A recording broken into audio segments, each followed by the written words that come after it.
অঞ্চল গুরুপুর অত্যাচার বন্ধ করো, অঞ্চল গুরুপুর অত্যাচার না চলিব, উচ্ছেদ অমানব উচ্ছেদ বন্ধ হব লাগিব, অমানবীয় উচ্ছেদ বন্ধ হব লাগিব।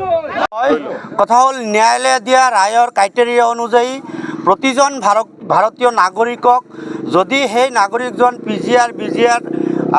ট্ৰাইবেল বেল্ট এণ্ড ব্লক বা কোনোবা গেজিং মাটিত বহি আছে সেইজন ৰাষ্ট্ৰীয় নাগৰিক হিচাপে সেইজনৰ ৰাষ্ট্ৰ চৰকাৰৰ দায়িত্ব আছে সেইজনক সম্পূৰ্ণ ক্ষতিপূৰণ দি পুনৰ সংস্থাপন কৰি তেওঁলোকক উচ্ছেদ কৰা। আমি তেনেকুৱা উচ্ছেদৰ বিৰোধিতা নকৰোঁ, কিন্তু যোৱা দিনকেইটাত যিধৰণে অসম চৰকাৰে বাছি বাছি সংখ্যালঘু জনসাধাৰণক টাৰ্গেট কৰি একপক্ষীয়ভাৱে কি কয় সংখ্যালঘুসকলৰ গৃহহাৰা কৰি সংখ্যালঘুসকলক অমানৱীয়ভাৱে উচ্ছেদ কৰি যিটো ধৰ্মীয় উন্মাদনা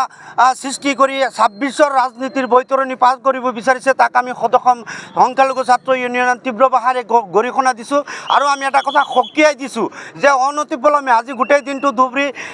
বিলাসীপাৰাত যেনেকুৱা ধৰণে উচ্ছেদ কৰা হ'ল, মানৱীয়তাক যেনেকৈ বুলণ্ঠিত কৰা হ'ল, এই উচ্ছেদ যদি এনেধৰণে বন্ধ নকৰে তেতিয়াহ'লে অসম সংখ্যালঘু ছাত্ৰ ইউনিয়ন আমচুৰ কেন্দ্ৰীয় সমিতিৰ নেতৃত্বত এই আন্দোলন আৰু অধিক